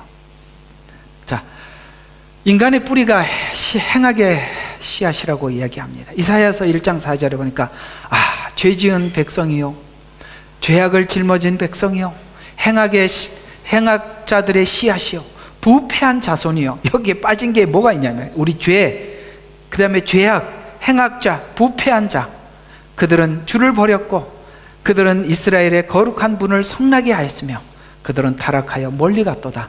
우리 존재가 이런 존재라는 걸 알아야 돼요. 목자가 되어서도 이런 존재가, 그 죄성이 드러나니까 뭐예요? 이런 짓만 하고 있더라. 그러니 이스라엘은 하나님 앞에 심판을 받을 수밖에 없고 이 지경에 이를 수밖에 없지 않느냐라고 하나님은 말씀하고 있는 것입니다. 목자나 양들 모두가 타락한 근성을 가지고 있기 때문에 그 한계를 가질 수밖에 없다. 그러나 참목자 예수님의 희생과 사랑은 목자들의 생각과 양떼들의 생각을 바꾸어 주었다. 이해가 가세요? 예수님의 그 십자가 은혜만이 목자의 생각을 바꾸고 양떼들의 생각을 바꾸는 거예요. 그래서 어디로 가느냐? 사람의 목자를 보지 마라. 뭐를 보라? 너희들의 참목자인 예수님을 봐라. 그래서 하나님께서 세우신 종들이여 주님을 봐라, 양떼들이여 주님을 봐라 라고 한 목자에게 지금 시선을 모으고 있는 것입니다. 할렐루야. 아셨죠? 우리 다 거기를 바라보면 돼요. 거기를 바라보면 된다는 거예요. 그래서 예수님이 참 목자가 되어서 양떼를 위해서 어떻게 해주셨는지 모범을 보여주시고, 이 모범을 보여줬던 이 사랑이 우리 마음속에 주님이 들어오셔서 우리의 생각을 바꿔 주셨는데요, 요한복음 10장 14절과 15절에 나는 선한 목자라, 내가 내 양을 알고 내 양들도 나를 아나니 이는 아버지께서 나를 아시고 나도 아버지를 아는 것과 같으니 나는 양들을 위하여 내 생명을 내어놓느니라. 아멘. 정말 마음이 찡한 메시지예요. 주님은 우리를 위해서 자신의 생명을 내어놓는데요. 그 다음에 10장 10절과 10절에 요한복음 10장 12절에서 13절을 보면 삭구는 목자가 아니랍니다. 그리고 양들도 자기 양이 아니므로 뭐예요? 이리가 오는 것을 보면 양들을 버려두고 도망가는 걸 보면 가짜라는 걸 알아라 라고 이야기를 하고 있습니다. 이리하여 이리가 양들을 채가고 흩어지게 하느니라. 아시겠어요? 그렇죠. 양이 이리를 만나면 여러분, 이 다른 짐승들은요, 놀랍게 자기 방어력이 있어요. 짐승들을 가만히 머릿속에 생각해 봐요. 뿔이 없으면 이빨이 세고 이빨이 없으면 뿔이 있고, 이 둘 중에 하나가 있어요. 근데 양은요, 뿔도 없고 양도 없어요. 그러니까 이빨도 없어요. 그러니까 풀 뜯어 먹고, 그러니까 뭐가 오면 저 잡아 먹으세요 하고 무릎을 꿇고 앉아 있는 거예요. 공격할 수 있는 수단이 없다니까요. 이가 있어요, 뿔이 있어요. 그렇다는 얘기예요. 그러니까 이 양은 필연적으로 목자의 돌봄 없이는 스스로 자생할 수 없다, 이렇게 말씀하고 있는 거예요. 그래서 만약에 목자가 도망가 버리면 어떻게 되는 겁니까? 이리하여 이리가 양들을 채가고 흩어지게 하느니라. 삭군이 도망치는 것은 그가 삭군이기 때문이고, 양떼에 대해서는 뭐가 없어요? 관심이 없대. 어떤 관심이 없다고요? 영혼에 대한 관심이 없다는 거예요. 영혼에 대한 관심이 없다는 거예요. 제가 여러분들을 양육하는 것은 예수님 십자가의 능력으로 부자 되라는 얘기가 아니잖아요. 복음의 포인트가 뭐예요? 우리가 예수 그리스도를 내 마음속에 영접하여서 예수 믿고 주님 앞에 가자는 거 아닙니까? 영혼을 위한 목양이지 여러분의 배를 채우기 위한 목양이 아니지 않습니까? 기복신앙을 전하는 게 아니라 우리 영혼을 위해서 사역을 하는 거예요. 여러분, 양에 대해서 어떤 부분에 관심이 없다는 거예요? 영혼에 대해서 관심이 없다는 거예요. 주님이 다시 오실 날 여러분들을 세울 마음이 전혀 없는 거예요. 그렇기 때문에 관심이 없다라고 말씀하고 있는 것입니다. 도망하는 삭구는 이리가 오면 목숨을 내어놓은 목자, 여기에 도망가는 목자, 이리가 왔을 때 자기 목숨을 내놓은 목자, 그 둘을 비교해봐라 라고 이야기를 하면서 삭군을 먼저 경험한 후 참목자를 만나게. 놀랍게 이게 참목자라고 얘기를 해도 잘 몰라요. 참목자는 거짓 목자를 만나봤을 때 거짓 목자를 만나봤을 때 참목자의 가치를 아는 것입니다. 일부러 거짓 목자를 만나보고 오자 그러지 말라, 그런 얘기는 아니라 꼭 이상하게 듣지 마세요. 자, 참목자 예수님은 이리가 와서 양들을 잡아먹으려 할 때 자신의 목숨을 십자가에 내어놓고 양들을 구했습니다. 이 사실을 우리는 너무나도 잘 알고 있어요. 사실 우리 마음을 감동케 하고 우리 마음을 움직였던 것은 바로 주님의 이 부분이었습니다. 그래서 참 목자장이 되셨고, 참 목자장의 뒤를 따르는 누구예요? 사도들. 그 다음에 그 사도들의 정신을 이어받은 자들만이 참 목자라는 거예요. 사도들의 정신을 이어받은. 그래서 요한복음 10장 17절에 보면 이로 인하여 내 아버지께서 나를 사랑하시나니 이는 내가 생명을 다시 얻기 위해서 나의 생명을 내어놓기 때문이라. 놀랍지요? 목자가 생명을 내어놓으니까 양떼들을 얻더라. 그것이 예수님이 하신 일이고 지금 현재 목자들이 해야 될 일이다 라고 우리에게 말씀을 하고 있는 것입니다. 정말 참 목자는 성도들의 영혼을 위해서 목숨을 내놓는 마음으로 해야 되는 거예요. 거짓 목자로 인해 이스라엘은 바벨론 포로기를 맞이해야 했고, 포로 생활하는 가운데 이스라엘 백성들은 자신들의 과거를 돌아보게 됩니다. 자신들의 과거를 돌아보면 자신들의 영혼을 위한 목자가 아니라 자기 배만 채우기 위한 산꾼 목자가 있었다는 것을 알게 되고, 자신들은 삭군들의 말에 틀린 것을 알면서도 따라갔다는 것을 자기가 알게 될 것이다. 이해가 가세요? 제가 어제 저녁에 말씀드렸던 부분과 같이 우리가 거짓 목자를 따르는 이유는 사실은 우리가 하나님 앞에 변하고 바꿔야 할 부분들을 처리하지 못하기 때문에 거짓 목자를 따르는 거예요. 여러분 어제 그 마태복음 13장 간략하게 설명했는 거 기억하세요? 거기 보면 마태복음 13장이 좋은 땅 이야기가 나오죠. 나쁜 땅 네 가지, 네 밭이 나오죠. 거기 보면은 좋은 땅이 있고, 그 다음에 그 가시, 돌짝, 그 다음에 길가, 이렇게 세 개가 있었죠. 여러분, 씨는 문제가 없어요. 그렇죠? 씨가 다르지 않아요. 복음 자체는 아무 문제가 없습니다. 복음을 받는 땅의 문제죠. 이게 땅이 기경이 되지 않으니까 어떻게 됩니까? 우리가 거짓 목자의 말을 받아들이게 되는 겁니다. 땅이 기경된다는 것은 여러분이 여러분 자신에게 진실해야 돼요. 성경에서 어떤 부분을 지적을 하면 그걸 여러분이 인정을 해야 돼요. 받아들여야 되는 거예요. 그걸 받아들이지 않으니까, 나 잘못된 것도 받아주는 목자를 찾아다니니까, 그래서 마지막 되면 가라지가 많이 나와서 그 가라지를 묶어 놓는 거예요. 왜요? 불에 사르려고. 가라지가 왜 많아졌어요? 우리가 잘 때 원수가 와서 뿌렸다. 원수가 뿌리는 거짓 복음, 누가 따라가는 겁니까? 여기 그 얘기예요. 이스라엘 백성들이 포로 생활을 하면서 가만히 팔짱 끼고 생각해 보니까, 아, 내가 거짓 목자한테 배웠구나. 내가 왜 거짓 목자의 말을 받아들였던 거 생각해 보니, 자기가 자기 문제를 해결하지 못한 것 때문에 거짓 목자를 수용했다는 것을 그때 알게 되는 것입니다. 그런데요, 여러분, 만약에 요한계시록 안에서 봤을 때 우리가 마지막 때 주님이 오시고 난 뒤에, 아, 잘못했구나, 여러분, 그거는 후회가 아니라 절망입니다. 여러분, 왜 지옥이 지옥인지 아세요? 지옥은 다음 길이 없어요. 맞잖아요. 방법이 없다니까요.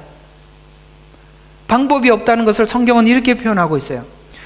부자와 나사로 비유를 통해서, 지금 부자가 지옥에 와 있어요. 그래서 이런 생각을 한 거예요. 부자는 이제 와보니까 결판이 난 거예요. 더 이상 희망이 없어요. 자기는 여기서 저쪽으로 갈 수가 없어요. 그런데 이 땅에 살 때만이 기회라는 걸 알았어요. 그래서 나사로를 보내서 내 친척들에게 전해서 이곳에 오지 못하게 하소서. 무슨 말인지 아시겠어요? 자기는 여기서 그쪽으로 옮길 수 없다는 걸 아는 거예요. 그런데 살아있을 때는 기회가 있다는 걸 아는 거예요. 그래서 그들에게 전해달라고 하는 겁니다. 알아들으시겠어요? 왜 지옥이 지옥이냐? 소망이 없어요. 길이 더 이상 없다니까요. 거기서 불꽃 가운데 그저 고민하는 게 영생하면서 고민하는 거예요. 끝이라니까요. 우리가 나중에 알면 아무 의미가 없는 거예요. 지금 하나님께서 그렇게 말씀하실 때 우리가 받아들여야 되는 거예요. 그래서 이들이, 아, 내가 왜 사꾼 목자를 따랐던가 라고 생각을 해보는 겁니다. 그것은 사꾼 목자의 문제를 넘어서서 자신의 문제라는, 그 이제 다음 주에 지적을 할 겁니다. 너희가 좋은 꼴 먹는 것을 값없이 여기느냐? 참 선지자들이 전했던 그 이야기가 그렇게 값없이 보이더냐? 라고 하나님이 또 지적을 하는 겁니다. 너희들이 거짓 목자를 따른 이유가 너 문제 아니냐? 라고 이야기를 하는 겁니다. 원래 소비자가 있으니까 생기는 거예요, 가짜가. 아시겠어요? 누가 사니까, 속아도 사는 사람들이 있으니까 그렇게 하는 거라 이 말입니다.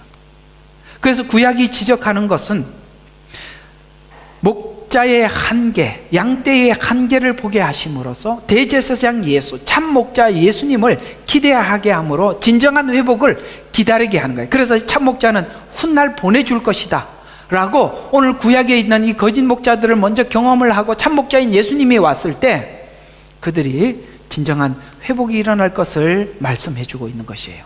4절에 보면은 병든 환자, 병든 자, 상한 자, 쫓겨난 자, 잃어버린 자를 고쳐주고 회복시키지 못하는 이유는 이기적이고 자기중심적이기 때문이라고 말씀하고 있어요. 폭력으로 잔인함으로 다스렸다는 말은 환자, 병든 자, 상한 자를 치료가 필요하지 폭력으로 해결될 일이 아니었는데 그렇게 했기 때문에라고 말씀하시면서 양떼들은 자기가 각 다른 처지에 놓여 있어 거기에서 맞추어서 목자를 돌봐야 하는데, 이 무슨 말이냐면 어떤 사람은 어떤 상태예요? 병들어 있는 상태. 어떤 사람은 상해 있어요. 어떤 양떼들은 흩어져 있어요. 그건 다 상황이 지금 다른 거 아니겠습니까? 그러면 거기에 맞춰가서 그들을 데리고 오고 회복시켜야 된다는 거예요. 이해가 가십니까? 이걸 보고 예수님이 말씀한 섬김의 목회, 좀 그 섬김의 목회 굉장히 중요하다고 생각을 합니다. 섬기는 목회.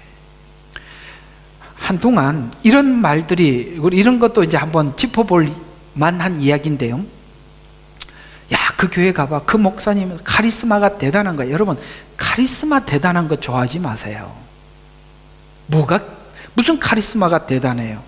여러분, 교회는 카리스마가 대단해서 끌고 가는 게 아니라 섬겨서 함께 가는 겁니다. 리더십 이런 교육을, 그런 세미나 또 많이들 가요. 저는 안 가봤습니다만 아예 나하고 상관이 없는 거기 때문에 안 갑니다. 무슨 리더십이 어디 있어요? 리더십은, 사람이 만든 리더십은 반드시 문제가 생겨요. 하나님이 높여주시고 하나님이 세워주셔야 서는 거예요. 아시겠습니까? 자기 스스로 세우는 거는 하나님이 다 무너뜨리는 겁니다. 비참하게 무너지는 거예요.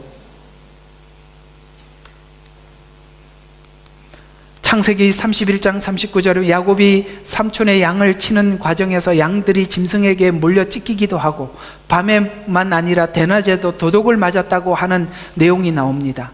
그래서 목자는 양을 점검해야 돼요.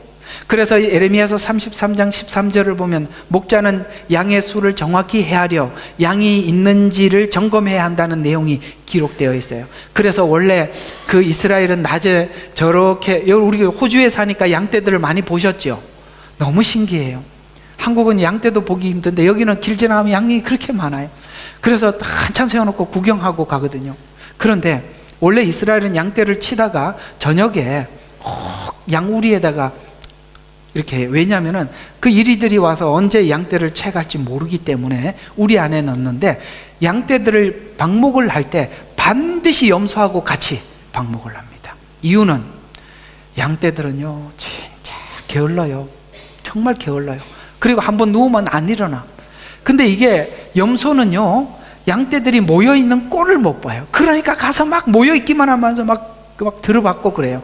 그래서 풀을 뜯어먹게 하기 위해서라도 염소를 넣어놓는 거예요. 그런데 저녁에 해가 지면 염소는 염소 우리에, 양은 양 우리에 따로 나누는 거예요. 여러분, 섞여 있다고 양으로 위장한 염소들이 있는 거예요.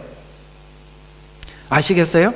근데 저녁이 되면 우리에다 집어넣을 때 꼭 우리 문 앞에 보면 그 목자가 양을 계수하는 거예요. 자기가 치는 양이 몇 마리면 한 마리, 둘, 셋, 넷 치어보고 부족, 한 마리가 빠졌어. 그래서 보니까 한 마리, 100마리 중에 한 마리가 빠졌네. 그래서 잃어버린 양을 찾아서 갔다라는 이야기가 그 얘기입니다. 100마리를 꼭 저녁이 되면 쉬어보는데 그 중에 어린 양 하나가 빠져서 그 어린 양을 찾으러 갔다는 이야기가 그 말입니다. 그래서 그 마태복음 25장에 보면은 염소 비유가 나오잖아요. 그 비유가 그걸 배경으로 하는 것입니다. 자, 일단은 그냥 넘어갑시다. 자, 목자가 자기 임무를 수행하지 않아 현재 이스라엘 상태가 이렇게 되었다고 지적하면서 5절과 6절에 보면 목자가 없이 양이 흩어졌고 짐승의 먹이가 되었고 언덕마다 유리하였지만 찾아 나선 자가 아무도 없다.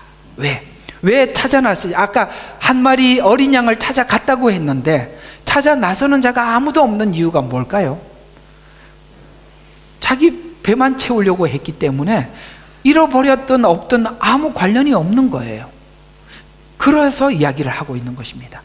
그래서 심판은 어느 한쪽의 잘못이 아니라 거짓 목자를 원하는 백성과 거짓 목자들의 상호 간의 문제임을 에스겔 전체 맥락을 통해서 이해할 수 있어요. 그러나 예언은 이 문제가 인간이 가진 한계라고 지적을 하면서 이 한계는 인간 대 인간으로는 해결할 수 없는 것이어서 참목자인 예수님 십자가의 희생을 양떼들이 경험을 할 때 한 목자에게 집중될 것이라고 예언은 방향을 잡고 있어요. 그래서 여러분이 성도들이 지금 알고 있는 십자가 복음이 뭐예요?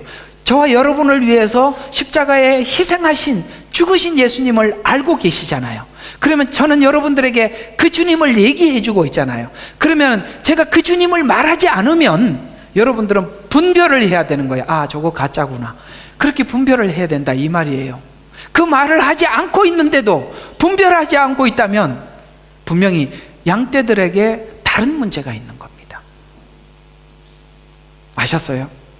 저는 그렇게 생각해요. 이렇게 십자가 복음을 전하지 않고 예수 그리스도에 관해서 말하지 않는 교회는 사실 그거는 여러분들이 그 교회를 섬길 이유가 하나도 없는 겁니다. 복음이 아닌 이야기를 하고 있는데, 양떼들은 예수님 십자가 사건이 우리가 알고 있는데, 분명히 성경이 예수님을 말하고 있는데 그 말을 하지 않고 있는 목자가 말을 하고 있다면 성도들은 그걸 분별을 하고 그 교회를 섬기지 말아야지요. 저는 이게 교회를 연구를 하다 보면 각 나라마다 사람들의 성향이 있어요. 각 나라마다. 근데 한국 사람들의 성향이 뭐냐면 정이 들면 헤어지지를 못해. 그래서 그 교회를 배불려 주는 거예요. 왜 거기서 나오지 않느냐? 내가 분명히 아닌 걸 알면서 왜 다니냐라고 물으면은, 아이고, 이때까지 다녔는데 어떻게 나와? 아는 사람들, 내가 부주한 게 얼만데, 내가 죽으면 누가 장사 치러줘? 이러니까 못 나오는 거예요. 아니야, 그런 얘기 들으면 화가 나요. 정말 화가 나요. 그러면 당신 영혼이 망가지고 있는데, 나는 그냥 난 십자가 복음만 알면 되지. 알면 뭐해요? 정말 나는 그게 아니라고 생각합니다.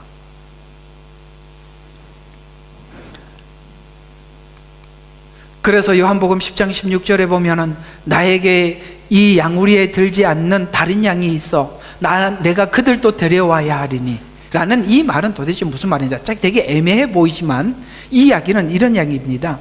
여러분, 이스라엘 백성들이 복음을 받을 때 그 상황에서 보면 아직 양우리에 들어오지 않는 양떼는 이방인들이었어요. 맞죠?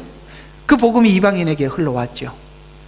지금 하나님이 보실 때 양우리에 들어오지 않는 양떼가 누굴까요?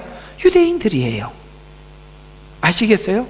그래서 양우리에 들어오지 않는 양들이 있다는 거예요. 그래서 그들도 나의 음성을 듣게 되리라. 그리하여 한 양떼에 한 목자만 있으리라. 유대인과 이스라엘이 하나가 되어서 한 세 사람으로 하나님 앞에 나가는 에베소서 이야기 말이죠. 그래서 한 목자에 한 양떼가 있고 한 아버지에 한 자식만 있는 것이다 라고 말씀하셔서 종교다원주의적 구원은 전혀 아님을 하나님은 분명하게 말씀하고 있는 것입니다. 그래서 목자들이 양떼를 언제 잘 인도할 수 있을까? 목자 위에 목자장인 예수님께 인도할 때 양떼를 온전히 인도할 수 있는 거예요. 그래서 목자, 저 같은 사람은 뭐 하는 사람이냐? 중매쟁이에요. 여러분들은 신부고 예수님은 신랑이고, 저는 중매쟁이로서 당신들이 만나려고 하는 신랑이 이런 분이에요. 이렇게 준비하셔야 돼요. 이런 걸 기뻐하세요? 이런 건 기뻐하지 않아요? 이런 이야기를 제가 중매쟁이가 해주는 거예요. 중매쟁이지, 아시겠어요? 이게 중매쟁이가 신랑이 되려고 해요. 그러면 안 되죠. 그러면 안 된다는 거예요. 그래서 우리 모두 다 누구를 세워놓고? 예수님, 목자장을 세워놓고 우리가 함께 그분을 바라보고 있는 것이죠. 그래서 이런 구조가 되는 겁니다. 목자장, 목자, 양떼, 이런 구조로 이 말씀은 여기서 이렇게 해석이 되는데, 어려워 보이는 이 말씀이 이 말씀입니다. 자, 복음을 전파하면서 너희에게까지 온 바울이 자랑도 하나님께 올려, 바로 이거예요. 하나님의 종은, 하나님의 목자는 바로 이걸 명심해야 되는 거예요. 고린도후서 10장 15절에 보니까 우리는 다른 사람들의 수고한 것으로 정도를 넘어서 자랑하지 아니하나 다만 우리가 희망을 가지면 너희 믿음이 자라나서, 자, 성도들의 믿음이 자라났어요. 우리의 규범에 따라 너희 가운데 우리의 영역이 크게 확장되려는 것이니 너희 영역을 넘어서서 복음을 전하려는 것이지 다른 사람의 규범 안에서 이미 이루어놓은 것을 자랑하려는 것은 아니니라. 그러나 자랑하는 자는 뭐라고요? 주 안에서 자랑해라. 아시겠어요? 내가 너희에게까지 가서 복음을 전하고 너희들이 믿음이 자라고 믿음이 들어가고 믿음이 자라고 이런 것이 나에게는 하나님께 내 열매고, 아시겠어요? 바울에게는 하나님께 열매고 하나님께 칭찬받을 일이지 너희에게는 자랑은 아니다, 이런 이야기를 하는 거예요. 이런 마음을 가져야 교회가 건강한 거예요. 그래서 저는 여러분들에게 말씀을 전하고 사라지고 말씀을 전하고 사라지는 사람이지, 목사님 따라가자 이러면 곤란하대요. 따라오지 마세요. 저를 좋아하지도 마시고 따라오지도 마세요. 바로 이 부분은 너무 중요한 것입니다. 왜 이스라엘이 이렇게 타락했을까요? 이 구도가 되지 않았기 때문에 그러는 거예요. 뭐라고요? 자랑하는 자는 주 안에서 자랑하라, 포인트입니다. 자, 거짓 목자들과 다른 은혜를 받은 자들의 차이는 인간의 수고 후에 자랑하는 것마저 뛰어넘어 십자가의 은혜, 그 은혜의 시작점은 참목자의 예수님 사랑, 거기서 출발한 것이니까 모든 영광과 존귀와 찬양은 누구에게? 하나님께. 우리는 이단의 교주가 있어요. 교회도 교주가 될 수 있음을 아셔야 합니다. 결론입니다. 심판은 목자의 문제와 양떼의 문제가 함께 결합되어 있어요. 둘 다 그런 거예요. 목자와 양떼가 한계를 가질 수밖에 없는 것은 탐욕을 서로 뛰어넘지 못하기 때문입니다. 누가 나를 알아주는 거에 대해서 우리가 뛰어넘어가야 돼요. 여러분들도 목사님 나한테 이렇게 고생했는데 수고했는데 이렇게 말도 한마디 없어요. 참 서운하다, 이런 얘기 하지 말라니까. 여러분들 하나님 앞에 한 거지. 아시겠어요? 그런 얘기 생각도 아예 꿈도 꾸지 말라는 거예요. 그 다음, 이 정신은 절대 은혜를 받은 경험 없이는 할 수 없는 고백이에요. 고린도후서 10장 18절이에요. 이는 스스로 칭찬받는 사람이 인정받는 것이 아니요, 그 사람들인데 인정받고 칭찬받는 거, 주께서 칭찬하는 사람이 인정받기 때문이라. 됐지요? 이게 하나님 앞에 인정받는 거예요. 하나님이 인정을 해야죠. 참 목자는 자랑도 하나님께, 인정도 하나님께 받기를 구하는 자입니다. 거짓 목자, 사꾼 목자는 영혼에 관심이 없고 주님이 오셨을 때 그들이 하나님 앞에 구원을 받더니 아무 관련이 없다. 그저 그냥 사람들에게 필요한 거 얻어서 빼먹고 도망가는 게 바쁘다, 이 말이에요. 그래서 거짓 목자, 사꾼 목자는 영혼에 관심이 없고 자기 배만 채우려 하기 때문이다. 양떼는 자신의 탐욕을 위해서 거짓 목자를 받아들이기 때문입니다. 그래서 이것 때문에 이스라엘은 병들어 있고 헤매고 흩어져 있는 거예요. 왜 교회가 건강하지 못합니까? 오늘 왜 이스라엘 백성들이 하나님이 가슴을 치면서 이렇게 결정할 수밖에 없었겠어요? 바로 이 문제라고 하나님이 적나라하게 지적을 하고 있는 것입니다. 우리가 이 교회가 건강하게 주님 오시는 그날까지 이 건강미를 지키기 위해서는 우리 모두가 힘써야 되는 거예요. 누가 알아주든 알아주지 않든 섭섭한 마음 지금부터 완전히 깨끗하게 지우개로 지워버리세요. 알아주든 안 알아주든 하나님만 알게, 왼손이 하는 일을 오른손이 알면 여러분들은 상급을 받고 끝난 겁니다. 오른손하고 왼손처럼 친한 자가 누가 있어요? 여러분의 비밀을 여러분 가까운 사람에게 다 이야기하면 이미 하나님께 받을 칭찬은 없는 거예요. 우리 모두 다 하나님 앞에서 그렇게 살자고요. 그럴 때 이 교회에 보이지 않게 건강함을 유지하는 것은 바로 이것입니다. 기도하고 마치겠습니다. 사랑의 하나님,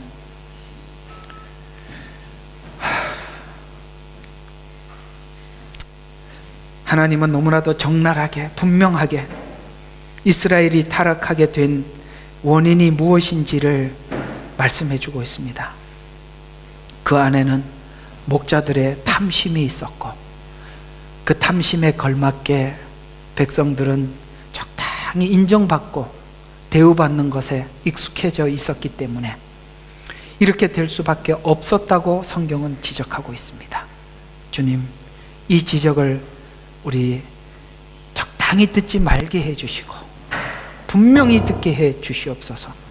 그래서 하나님, 우리 주생명 선교교회와 우리 에르미야 눈물방이 건강하기 위해서는 우리 모두가 사람에게 인정받고 칭찬받는 것을 넘어서서 오직 하나님께, 하나님만 바라보고 그 참 목자인 예수님, 그 십자가에서 우리를 위해서 피 흘려 죽으신 십자가만 가슴에 안고 살아가는 건강한 교회가 되도록 축복하여 주옵소서.